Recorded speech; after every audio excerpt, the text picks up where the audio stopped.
The first kick hit my hotel door like a hammer. I sat up so fast my chest hurt. The room was dark, and the clock on the bedside table glowed, 2 a.m. Then another kick slammed into the door. The handle rattled. The lock groaned. And my son's voice exploded through the hallway. "I want that room now." I froze for 1 second, hoping I had misheard. Hoping it was a stranger. Hoping it was not my own child. But then I heard him again, louder, closer, angry like a storm. "Open the door. I want that room." This was supposed to be our Hawaii vacation. This was supposed to be peace. Palm trees. Warm sand. A break from work and stress. A chance to feel like a family again. Instead, at 2 a.m., my son was trying to kick down my door. I swung my legs off the bed and rushed to the door. "Stop," I called out. "What are you doing?" The door shook again. The wood bent in the frame. "Open it," he screamed. The door burst open, and there he was, breathing hard, face red, eyes wide like he wasn't thinking at all. Behind him stood my wife in a robe, calm and tired, like this was annoying but normal. I stared at both of them. "That's enough," I said, trying to keep my voice steady. "What is wrong with you?" My son stepped into my room without asking. He pointed at the bigger bed, the better view, the little balcony. "This room is bigger," he said. "I want it. Now." I blinked. "You're joking." He slammed his hand on the dresser. "I'm not joking. I'm tired of being treated like a child." I looked at my wife. "Tell him to stop." She didn't even look shocked. She sighed like someone who had been holding a heavy bag for too long. "Just do what he wants," she said. "It's late. Don't make this harder." That sentence hit me harder than his kicks hit the door. Just do what he wants. Like my needs did not matter. Like my rest did not matter. Like my dignity did not matter. I stood there in my own room, on a trip I paid for, watching my wife take my son's side like it was the easiest choice in the world. Something inside me cracked. I looked at my son again. He was my child. I raised him. I used to carry him when he fell asleep. I used to work overtime so he could go to a better school. I used to believe I was building a family that would love me back. Now he stood there demanding my room like I was a servant. I nodded slowly. "Okay." My wife's shoulders relaxed, like she had won something. My son's face softened for a moment, like he expected me to fold. Like he expected me to obey. They did not notice my hands shaking. They did not see my face go quiet. I picked up my phone and my wallet and my room key. I walked past them without another word. But instead of going to the front desk to ask for another room, I walked straight to the lobby and sat in a quiet corner where no one could hear me. My heart was still pounding, but my mind was getting clear. Because I finally understood something I had been refusing to admit for years. This wasn't about the room. This was about power. And if I did not take my power back now, I would lose myself little by little until there was nothing left. I unlocked my phone and opened my email. I found the booking confirmations. I found the payment details. And I whispered to myself, so softly no one could hear it. "Okay. If that's what you want, then watch what happens when I stop paying for it." I tapped the first cancellation button. 2 days earlier, everything had looked perfect. I had planned the Hawaii vacation for one reason. I wanted one good memory with my family. One clean memory that wasn't full of stress and arguments and quiet disappointment. My name is Daniel. I'm a father. I'm the kind of man who works first and rests later. That's how I was raised.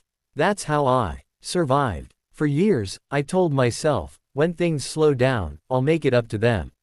So when I finally had enough money and time, I booked the trip. I paid for the flights. I paid for the hotel. I paid for the rental car. I paid for the activities. I even paid for the little things, like snacks and souvenirs, because I wanted everyone smiling. My wife, Linda, smiled a lot in public. She liked pictures, nice dinners, and the feeling of being seen. She told people, my husband surprised us with Hawaii, like I had done it only for her. My son, Kyle, acted excited at first. He was 22, grown enough to know better, but still living with an attitude that said the world owed him something. On the plane, he complained about the seat. At baggage claim, he complained about the wait. At the hotel, he complained about the room. "I can't believe you booked me this room," he said, looking around like he was judging it. "It's small." I tried to laugh it off. "It's Hawaii, Kyle. We won't be in the room much. Linda stepped in quickly, like always. He's just tired, she said to me. Don't start anything. Don't start anything. That had become her favorite sentence over the years. When Kyle was rude, Linda said, don't start anything. When Kyle demanded money, she said, don't start anything. When Kyle spoke to me like I was nothing, she said, don't start anything. And because I wanted peace, I stayed quiet. I told myself it was temporary. I told myself Kyle would grow up. But the truth was harder. Kyle didn't grow up because Linda kept catching him every time he fell. Not with love, but with excuses. That second day in Hawaii, we went to a fancy restaurant near the beach. I paid again. Kyle ordered the most expensive thing. Linda ordered 2 drinks. Then she smiled at me across the table like this was what a happy family looked like. But Kyle got angry because the waiter brought his food too slow. He slammed his hand on the table. Do you know who I am? I felt my face burn. Kyle, stop. Linda leaned in and whispered, please. Not here. So I swallowed it. Again. Later that night, Kyle saw my room when I opened the door to grab something I forgot. He stared inside like a thief judging a safe. He didn't say anything then, but I saw his eyes. I saw the calculation. At dinner, he barely spoke to me. At the hotel, he paced like he had something to prove. Then Linda came into my room around midnight and said something that sounded small but felt dangerous. Kyle is unhappy, she said. I stared at her. He's always unhappy. That's not new. She folded her arms. He's our son. He's grown, I said. And he's rude. Her voice sharpened. You always make him the bad guy. I couldn't believe it. He just yelled at a waiter. Linda shook her head. You don't understand him. I stared at her for a long moment, and something uncomfortable rose in my mind. It wasn't only Kyle. Linda had been training him for years, and I had been paying for it. Then she said the sentence that explained everything. Just keep him calm, she said. We can't afford drama right now. I frowned. What do you mean, afford? She looked away too quickly. I just mean, this trip cost a lot. Let's not ruin it. But the way she said it felt like she was hiding something bigger. Like the trip was not just a vacation. Like it was part of a plan. Then at 2 a.m., Kyle kicked down my door and demanded my room, and Linda stood behind him like a quiet judge. And now, sitting in the lobby, I opened my phone again and realized the truth I had been avoiding. They didn't respect me because they didn't fear losing me. They thought I would always stay. Always pay. Always forgive. I looked at the booking email and clicked cancel. Again. Then I saw something that made my stomach twist. An email from the bank. A large transfer request. Pending approval. And the request was made from my account, while I was asleep. My hands went cold as I stared at my phone. The email was real. The details were clear. A transfer request for a large amount of money had been started from my bank app. The note attached said, family emergency. Family emergency. That phrase was like a mask. A neat cover for something ugly. I knew I hadn't done it. I hadn't opened my bank app in hours. My phone had been in my pocket while Kyle kicked down my door. My password was not easy. So how? Then I remembered something that made my throat tighten. A few months earlier, Linda had insisted we simplify our finances. It's better if I have access, she had said. In case something happens to you. I had argued. She had cried. She had said I didn't trust her. And like a fool, because I wanted peace, I gave her limited access. Not full control, but enough to help with emergencies. I had told myself it was harmless. But now I was staring at a transfer request that looked like a robbery wearing a family face. I stood up from the lobby chair and walked outside to a quiet corner near the hotel gardens. The air was warm. The night smelled like flowers and ocean. I called the bank immediately. The agent answered, sleepy but professional. I need you to freeze my account access, I said. Now. The agent asked security questions. I answered fast. Sir, the agent said, there is a transfer pending, yes. It can be stopped if we act now. Stop it, I said. And remove all shared access. The agent paused. Shared access is linked to a device. It appears another device has been logged in recently. My stomach sank. Another device. Yes, the agent said. A second phone. I clenched my jaw. Linda. She had done more than support Kyle. She had been planning something behind my back. I hung up and stared at the hotel windows above me. My wife and son were in my room right now, sleeping in the bed I paid for, feeling like they had won. And somewhere inside that victory, they were also trying to take money from me while I was trapped in shame and silence. I didn't feel angry like a movie character. I felt something colder. I felt awake. I went back to the lobby and continued canceling everything. Hotel charges, rental car, boat tour, return flights. Then I booked a new flight for myself only. The earliest one I could find. After that, I opened my notes app and wrote a short message. I am safe. Do not contact me until I contact you. I didn't send it yet. I just wrote it and stared at it. Because I wasn't sure what would be worse. Disappearing without a word or giving them a word they could twist. I decided on a third option. I sent the message to one person only. My older sister, Ruth. Ruth answered immediately. Daniel, why are you texting at this hour? I wrote back. Linda and Kyle crossed a line. I'm leaving. I need you to know I'm not missing. Ruth replied. Where are you? Hawaii. There was a long pause, then her message came through like a firm hand holding my shoulder. Come home. But don't go back to them alone. We will do this the right way. The right way. That was what I needed. Not drama. Not revenge with screaming. Just a clean exit and clear consequences. Before sunrise, I packed my bag quietly from a small store I found near the lobby. I bought a cheap hoodie and a hat.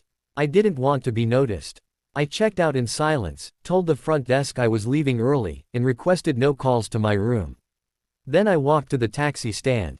As the taxi drove away, I looked back at the hotel.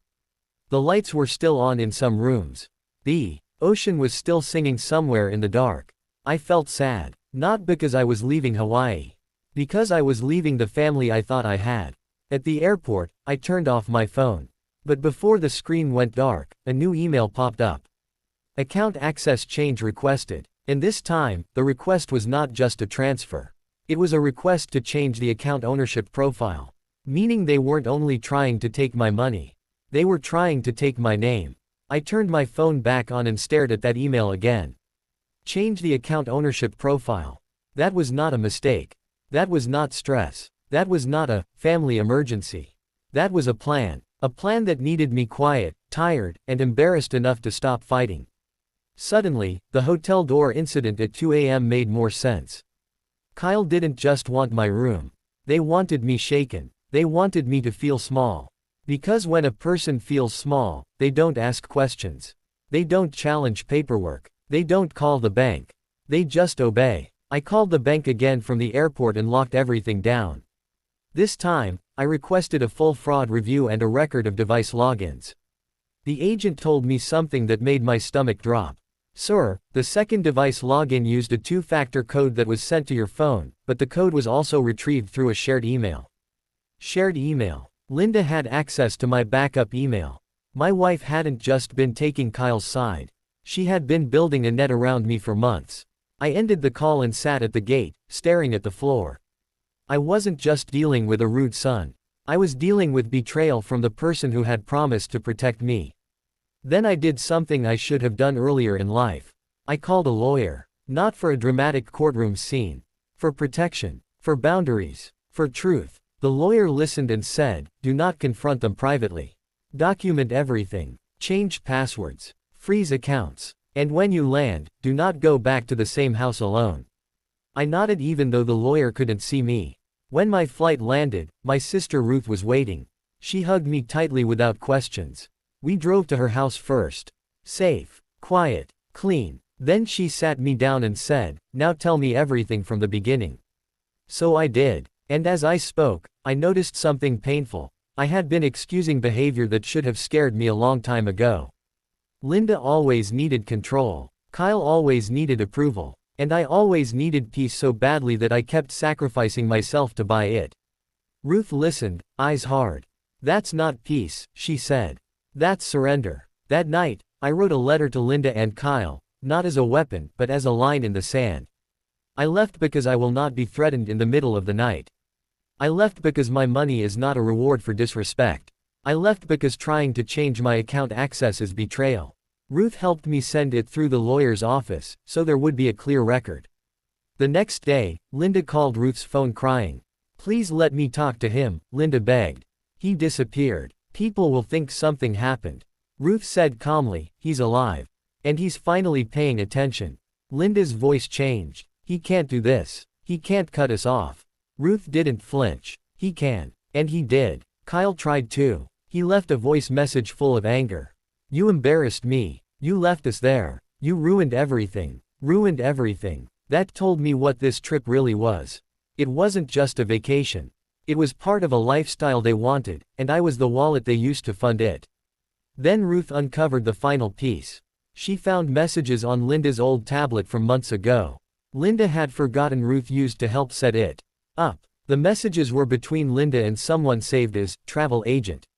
But it wasn't a travel agent. It was a man from a debt office, explaining repayment deadlines. Linda had debts. Big ones. Hidden ones. And she had planned to use my accounts to cover them. Kyle was in on it too. One message from Kyle said, "Dad will fold.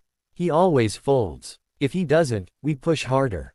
I read that line and felt my hands go numb. My own son had studied me like a weakness. And then a new message came in from the lawyer. "Linda has filed a report stating you abandoned them and may be mentally unstable. She wants emergency access to your accounts."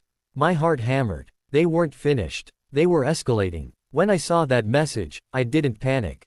I took a deep breath, because fear was what they wanted from me. Instead, I acted fast and clean. First, my lawyer helped me respond to the report immediately. We provided proof of my flight change, bank fraud alerts, hotel cancellation records, and my sister's statement that I was safe and fully aware. Second, we requested a formal record of Linda's attempted account access changes and device logins. The bank confirmed suspicious activity and flagged the account for attempted unauthorized control. Third, we set boundaries in writing. Linda could not access my finances. Kyle could not contact my bank. All communication would go through legal channels until things settled. Then came the hardest part. I met Linda in a public place with my lawyer and my sister present. Not to argue. Not to beg. Just to speak truth. Linda walked in with red eyes, acting like a victim. "I was worried," she said. "You disappeared." I looked at her calmly. "I left because Kyle kicked down my door at 2 a.m. and you told me to obey him." Kyle muttered, "It was just a fight." "It was not just a fight," I said. "It was a threat. And it was humiliation." Linda tried to change the subject. "We were stressed. We had problems." I nodded. "Yes, you had problems. Debts you hid from me. And you planned to use my money to fix them without telling me." Kyle's face tightened. "So what? You're our dad." That sentence was the heart of the sickness. I leaned forward slightly. "Being your dad does not mean you can treat me like a machine that prints money. I am a person. I deserve respect." Linda's voice rose. "We needed help. And you could have asked," I said. "But you didn't ask. You planned. You manipulated. You tried to change my account ownership profile." Linda froze. She looked at the lawyer, then back at me.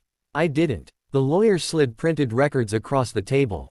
Dates, times, device IDs, attempted access requests. Linda's shoulders dropped. She knew she was caught. Kyle tried to defend her. "Dad, you're overreacting." I shook my head. "No, I'm finally reacting the right amount." Then I said the clearest thing I have ever said in my life. "I will help family who respect me and tell the truth. I will not fund people who threaten me and lie." Linda began crying harder. "So you're leaving us?" I paused, because this was the emotional trap. The part where she wanted me to feel guilty so I would fold again. I spoke slowly, so there would be no confusion. "I am not disappearing to punish you. I am stepping back to protect myself. If you want me in your life, you rebuild trust. You don't demand it." Kyle's eyes shifted. For the first time, he looked unsure. "What do we do now?" he asked, quieter. "You start by learning something basic," I said. "If you want something, you ask. You do not break doors. You do not scream. You do not bully people you claim to love." Linda whispered, "And the debts?" "You handle your debts honestly," I said. "You talk to the people you owe. You make a plan. You do not steal from your husband." There was a long silence.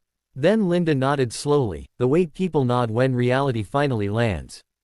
After that meeting, life changed. I moved into a small apartment for a while. Nothing fancy, but peaceful. I slept through the night without fear. I ate meals without tension. I breathed like a free person. Kyle started therapy after Ruth insisted. At first he resisted, but later he admitted he had gotten used to control because Linda always excused him. He learned that being loud is not the same as being strong. Linda faced her debts. She stopped pretending they didn't exist. It was humiliating for her, but it was necessary. She learned that hiding problems only makes them grow. Did everything become perfect? No. But it became real. And that was better. Months later, Kyle asked to meet me again, alone, in a public cafe. He didn't demand. He didn't yell. He sat with his hands folded like a person trying to be better. "I'm sorry," he said. "I was cruel. I thought you would always fold." I looked at him and said the truth. I did fold. For years. But not anymore. He nodded. "I get it now." That was the lesson of the story. Sometimes the strongest revenge is not yelling back. It is walking away calmly, cutting off the money that feeds disrespect, and making people face the consequences of their choices. I didn't disappear to hurt them. I disappeared to save myself. And when I came back into my own life, I came back with boundaries. Because love without respect is not love. It is control. And I will never live like that again.